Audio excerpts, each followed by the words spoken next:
Happening now, it's Christmas Day, time for family, friends, and good stories. Today, an exclusive interview about veterans and the holidays this Christmas Day, Monday, December 25th, 2017. Live and on demand from the Chautauqua Audio Works studios in downtown Jamestown.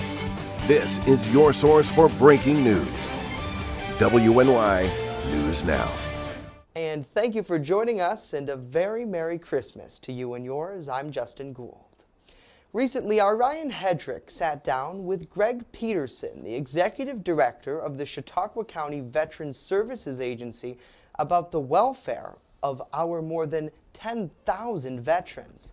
Included in the conversation is some very important information about post-traumatic stress disorder and important events veterans don't want to miss. All right, and it is a very, it's a challenging time for some veterans in our community. Loud sounds, large crowds kind of spark back or ignite the PTSD that they've suffered with in combat. Can you discuss how we can approach this in a respectful manner, and we can kind of educate the veterans community and educate our community about what the problem is right now in terms of that time of year and loud sounds and stuff, some PTSD issues coming up? Well, PTSD is complicated and affects different people in different ways, and really it just comes down to common courtesy and respect for others. So if you know of someone who is a veteran and a combat veteran and that they might suffer from PTSD, just avoid doing the obvious things that could aggravate any regular person who hasn't suffered from a traumatic experience or PTSD. You know, especially be cognizant of that if you know of someone who is a veteran, who is a PTSD, who struggles with those types of things. Specifics would be hard because, you know, Christmas, there's obviously Christmas lights and that sort of thing, but it's not like 4th of July where you have fireworks and sounds and people outside and Sure. that sort of thing. And then also, you know, people are out shopping, crowded places, stresses are running high. Same type of thing, just having courtesy for the person next to you goes a long way.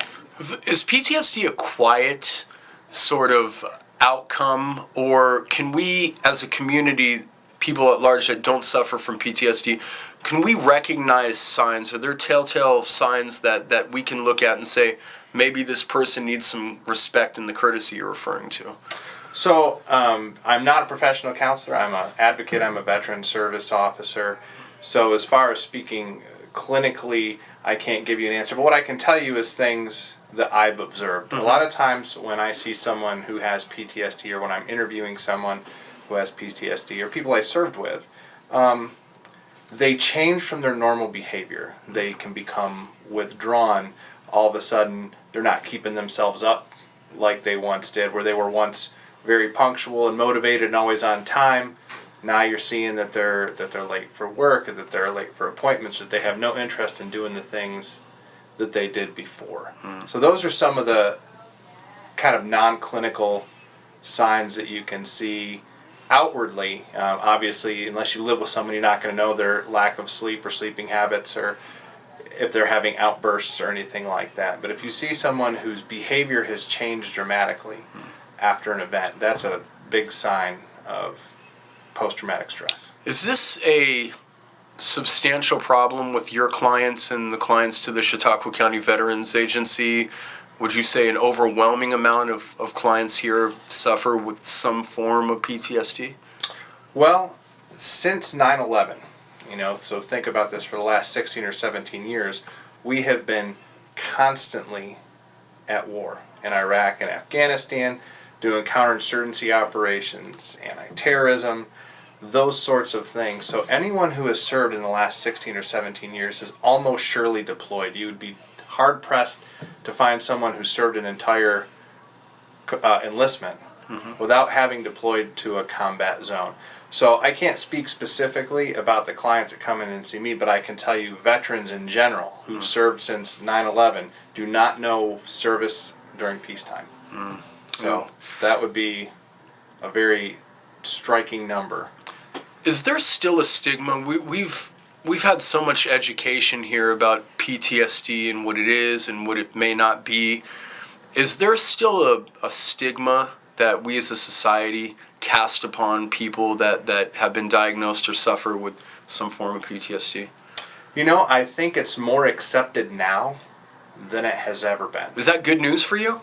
Well, for veterans, it's good news because if you look at the World War II generation, the Korea generation, the Vietnam generation, and you look at what they suffered through, it was almost impossible to win a claim for what they would call battle fatigue or shell shock or PTSD. You know, it's kind of evolved.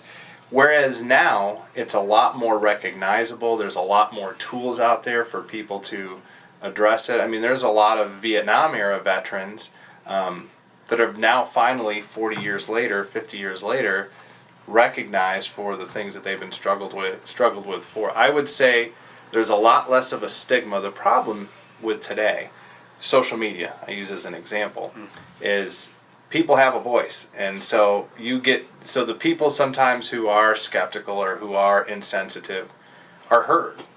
Whereas maybe you wouldn't be subjected to that 20 years ago before everybody had access to Facebook and social media and, you know, the bullying sort of pulpits that people have. But I would say by and large it's a lot more acceptable. This is in my estimation, from my reporting and general observations, this is a pretty veteran-friendly community. I mean, we have more than, 10,000 vets here? Yes. We have parks down the street. We have agencies, people that will do anything for vets within reason, like yourself, like Mike, like Troy. Guys that really lay it on the line and make it their business to make a more comfortable life for veterans. We live in a pretty veteran-friendly community, right? Extremely veteran-friendly community, and I'm not even talking about the people who work in veteran advocacy. I'm just, anywhere you go, if people know you're a veteran, they thank you for your service, and they're overwhelmingly gracious and patriotic here in Chautauqua County. What separates our community from communities that aren't so veteran-friendly? It's a small community, okay? So whereas a veteran might be an abstract thing someplace else, you know, there's, and it surprised me, like a lot of times in bigger cities or in places that have a different demographic, they don't even know anyone who is a veteran. You know, where here you'd be hard-pressed to find a single person that doesn't have a close family member that has served. So I think veterans are very real to the people here in Chautauqua County because everybody knows a veteran. And we have such a large number of people who've served.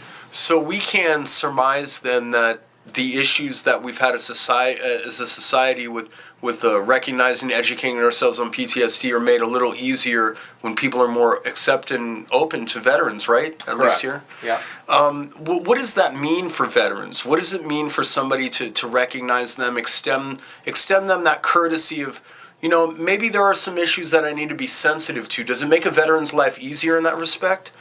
Absolutely. It affects a veteran's quality of life, you know, because they feel as if they're accepted. People understand what they have been through. A lot of times they use the term post-traumatic stress disorder. A lot of people take the disorder off of there because they say post-traumatic stress is not a disorder. It's a common reaction to being put in a very, very not normal situation. Correct me if I'm wrong, but that kind of extends the stigma. That kind of puts more emphasis on there's more education to do when people leave that out, that critical component of disorder at the end of PTS. Yeah, because post-traumatic stress, that's your body's normal reaction to a stressful event, you know. So when people call it a disorder, I don't see it necessarily as a disorder. Anybody who's gone through a traumatic event may experience the very same things. And people, mental health across the board is not even talking about post-traumatic stress disorder, but mental health across the boards is a lot more socially accepted than it has ever been. You know, if someone says, hey, I'm struggling with something and I'm seeing a counselor about it, people tend to be much more sympathetic to that than ever before. So with this PTSD, how much of a factor do drugs and alcohol come in from the experts that you talk to, knowing you're an advocate, but you certainly surround yourself with professionals that know this inside and out? Do drugs and alcohol kind of expedite the PTSD? Well, I think it's a chicken and egg thing. Usually drugs and alcohol are a way for people who are suffering to self-medicate. And that might be another symptom that you can recognize. All of a sudden somebody who used to be a social drinker is now an everyday drinker. Are they self-medicating? So I think it's kind of, I don't know that necessarily the alcohol and drugs causes an exacerbation of the PTSD. I think it's the other way around. I think the PTSD causes the excessive alcohol use or drug use. Self-medication, escape, making yourself numb for that period of time that you're partaking in whatever addictive thing that doesn't mean that everyone who has PTSD does those things. I'm just saying, Sure. I think that's one potential outcome. What's the biggest challenge in 2018 that you have as an advocate that this community has in helping veterans lead a more normal life and acclimate to society as they come back from war? I think the challenge isn't with the community and with the people. It's a lot of times people who serve their country are very proud. They're very self-sufficient. They have a certain, macho is not the right word, but a toughness. Like they believe that they're tough. They believe that they're invincible. And they don't want to seek the help. You have people that they need to get in to VA healthcare. They need to enroll. They need to talk to a counselor. They need to put themselves around other vets who've experienced the same thing, but they don't want to. So I think the biggest barrier is the ones who need the help that don't want it. Because you can't make someone take something they don't want. They could have their spouses, family, parents, kids, grandparents pushing them to do it, but if they're not ready to take the plunge themselves. Is that because in their line of work, admitting complete defeat or surrender is not the way to go? Or they think they can, they think they can handle it. And in a lot of cases, they can handle it. I think the thing I would encourage people who are not wanting to get help, that might need help, is that you want tools so that you can function normally and continue to achieve and grow yourself as a person. It's not admitting defeat. It's admitting that you might have an issue that can be addressed and helped. I mean, I've seen people who have PTSD who get help significantly improve the quality of their life and significantly improve their day-to-day self-worth. And when I say self-worth, not what I think of them, but what they think of themselves. And they feel more like a part of everyday society. Right. So, has it helped you as a guy who served our country, been in situations that we can't even fathom? Has it helped your recovery and acclimation back to society to be in service to veterans? Oh, absolutely. I mean, absolutely. Now, I was very fortunate. So I did many deployments in my career. I went to combat zones, but I was never in intense firefights and these things that some of these guys have seen that are very traumatic. But I can relate to someone who spent Christmas in Afghanistan. I can relate to someone who spent their birthday, their holidays, significant time away from their family, all the stress that goes with that. I mean, PTSD is just one part of it.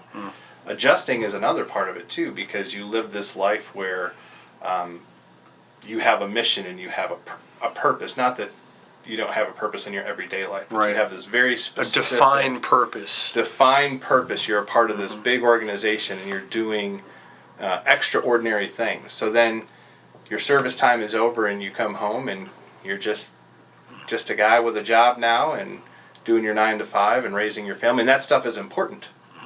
But there's almost an addiction sometimes to the adrenaline of service and what goes with that. So, what are some important veteran events coming up here on the calendar you'd like us to be aware of, like us to promote or push out for the community?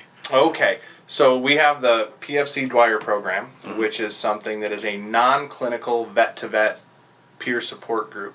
And we have events continuously. There's no way I could even give you a list, but if you go on Facebook, Dwyer has its own page, and they also have a website now that has a list of events that we're doing. The next big event's in January, and that is a Buffalo Sabres game. So nice. We have a lot of vets that are going to go together to this Buffalo Sabres game. D-W-Y-E-R, Dwyer? Yes, Dwyer. Okay. It's named after Private First Class Dwyer, who was a soldier who unfortunately took his own life a while ago because he slipped through the cracks of the VA bureaucracy, and he needed the assistance and for whatever reason didn't get it, and so they don't want that to happen. So if we can't get to a clinic, we want to put you with another vet who might be able to relate to your situation. The Pentagon says statistically there's an ungodly amount of soldiers that take their lives every day from suicide. Are we getting better? Are we making progress at getting those awful numbers down? 22 a day as of right now. That number still holds to be about true. And in some ways, yes. In some areas, that's improving. I think for the younger guys, it's improving. But what people don't realize is that number you still consider like Vietnam veterans. So you might have a Vietnam veteran who's not only suffering from PTSD, but suffering from some of the Agent Orange related diseases that are physically incapacitating, and they take their own lives for that reason. So where you might improve in one area, another area you're losing your 22 a day. It's almost like Suicide. football, the NFL, where the CTE was kicking in. Last question for you. Describe the structure for a veteran that may be coming into the community hearing this for the first time. What's the first step to get some hope, to get some help, to get some questions answered? Where can they turn? What can they do? So VA benefits exist for the veteran. A lot of people think, I don't want to use the VA because I don't want to take away from another veteran who might need it more. That is not the case at all. The VA is here for you. So you can start by just enrolling in VA healthcare. And if you were an Iraq or Afghanistan veteran or a recent dischargee, we don't means test. Your enrollment, as long as you fill out the application and have a good discharge papers, is automatic. Then you can get into the healthcare system. You can see what options are there. You may or may not want to go to counseling, but at least the option is there for you. And you can do it and realize, okay, I'm not going to have to pay an exorbitant amount of money out of my pocket to try to do this. So enroll in the services that you have. Contact your service officer. You can contact our office here in Jamestown. We have an office in Dunkirk. There's all kinds of online resources. If you're in an immediate crisis situation, they have the, I'm going to read it right off of here, the Veteran Crisis Line. And the number for that is 1-800-273-8255. Then you press the number 1. They have an online chat. You can even text. So if you needed to immediately talk to somebody, like there's nobody else in the world, I'm massively depressed, I don't know what's going to happen, you can do that. Families can educate themselves. There's probably, let's see here. Almost like an Al-Anon for veterans. There's VA mobile apps. There's 7 mobile apps you can have to help deal with PTSD and educate yourself and educate your family. Nice. All right. Anything else you'd like to get out that we didn't cover? No, I think we covered everything. Holidays are a stressful time for everyone, and so if you have someone who's suffering from post-traumatic stress that you know or that's in your family who's already vulnerable, that stress exacerbates itself even more. So keep that in mind and try to have a peaceful and Merry Christmas. Nice. To all veterans of yesterday and today and the people who support them, we thank you. Learn more at va.gov. We'll be right back. WNY News Now is sponsored by Chautauqua Audio Works, 3335 South Roberts Road in Fredonia. More than a music store. Call 679-4333. Call now, 679-4333. You're watching WNY News Now, where coverage comes first. EagleZip.com is your local one-stop shop for all of your home and business computer needs. Located on Fluvan Avenue Extension, just outside of Jamestown, EagleZip.com sells and services all brands of desktops and laptops, as well as servers and network equipment for your business. All new computer sales include transferring your data from your old computer plus a 2-year warranty. Call EagleZip.com today. Stop by EagleZip.com today and let us make computers easy for you. Like great food, great news needs experts. Become a community reporter when you see breaking news or have a news tip we should know about. Drop us a line on Facebook today. Speaking of great food, Jeremy's Bellevue offers pasta, classic burgers, seafood, and of course, wings. Visit Jeremy's Bellevue on Facebook. Wishing you a safe and happy holiday season. WNY News Now, the Jolly Team, where coverage comes first. Now, your first defense forecast with Dakota Hunter. Well, that was a great interview. I love that. That was awesome. And Merry Christmas, everybody. Now, do you remember my dancing little Frankenstein I had on Halloween? He's back. He's now an elf. Yeah, Merry Christmas, everybody. There's your Christmas Day forecast. Hey. Yeah, there you go. He's back. I meant to show this last week, but it got kind of scuffled around and lost in all the graphics on our graphics system. But hey, it's Christmas, so there you go. 23 degrees will be the high temperature for today. Lake effect snow showers will continue throughout the day. Of course, we have the lake, which is, of course, creating the lake response because of that low pressure system that's going through the area. Several inches of snow is likely today. So I was talking about last week how the white Christmas probabilities didn't look all that good.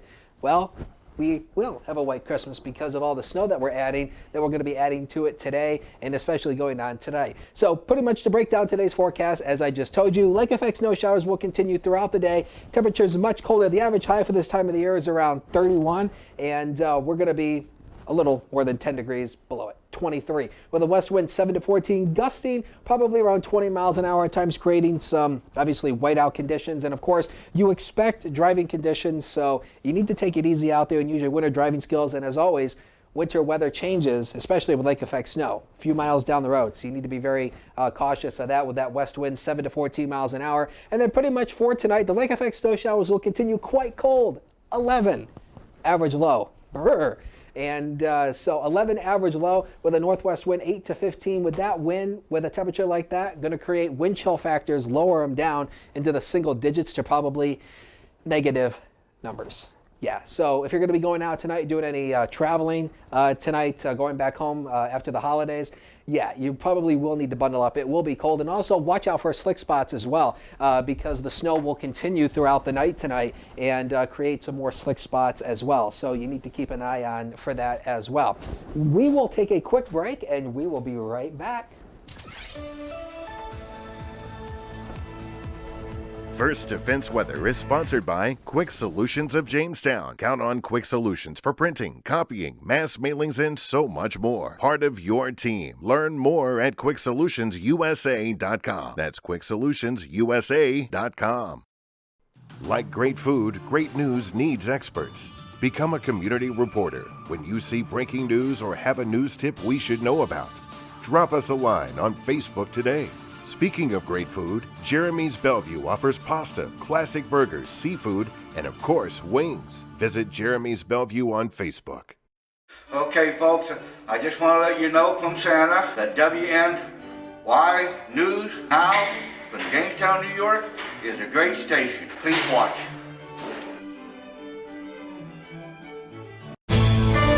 With coverage that matters, this is WNY News Now. The team that puts coverage first. Defendant who was being arraigned on felony narcotics charge bolted from custody, ran through the trailer park here in the village. We're currently seeking his location. Can you fathom somebody starting a fire? I can't. Honestly, knowing there were people in the building. No, I cannot. The person had to have been sick. Several shots rang out early Sunday morning. They drove up by, shooting a couple rounds off.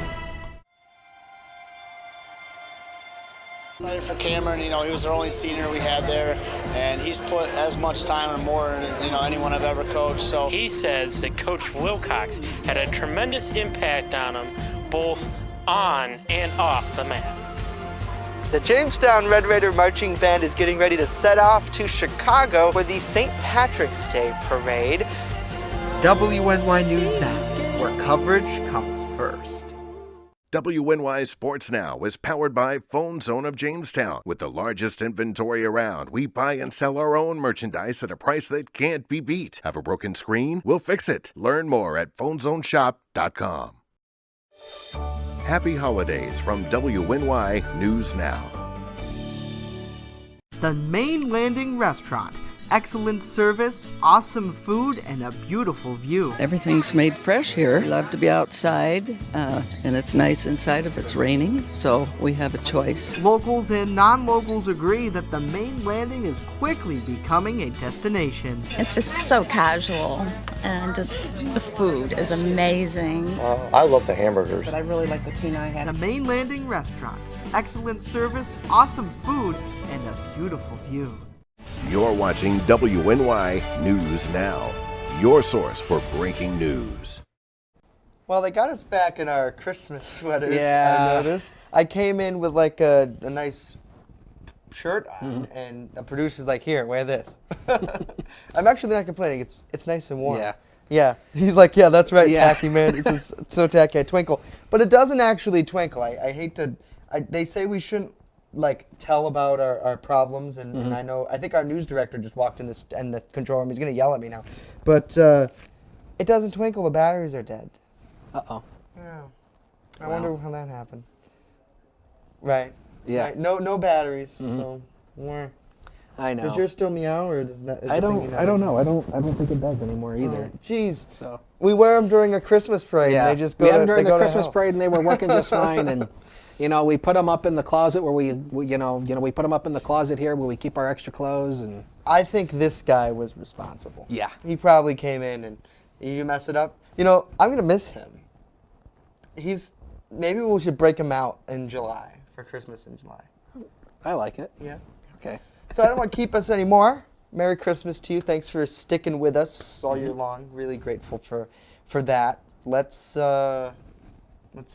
Today we're gonna see some snow a little bit. Yes. Let's route links one more time. There's my dancing little elf right there's there. Scout the elf. Oh yes. Oh, we named him finally. Yeah. Well, okay. no. I mean, this guy was named Scout. You didn't know that? No, I did not. Our little elf is named Scout, and his name is Scout too.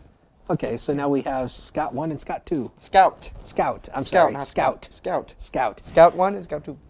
Anyway, on to weather. So pretty much for today, the lake effect snow showers will continue, and we do expect a few inches out of this deal. And again, this is all part of that low pressure system that came up our way. And the temperatures for this week, really frigid. We're talking temperatures for this week in the teens. Oh man, those are high temperatures, need I remind you. Brr. Wow. Yeah, you need to get that hot cocoa on and snuggle up with a nice book and snuggle up with your tablet and keep up with the news on the website and everything, because man, it's going to be cold. Yeah, we'll of course have much more coming up tomorrow right here on News Now. Back to regular news.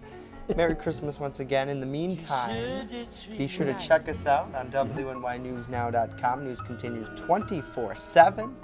Where coverage comes first. Have a happy holiday. See you tomorrow.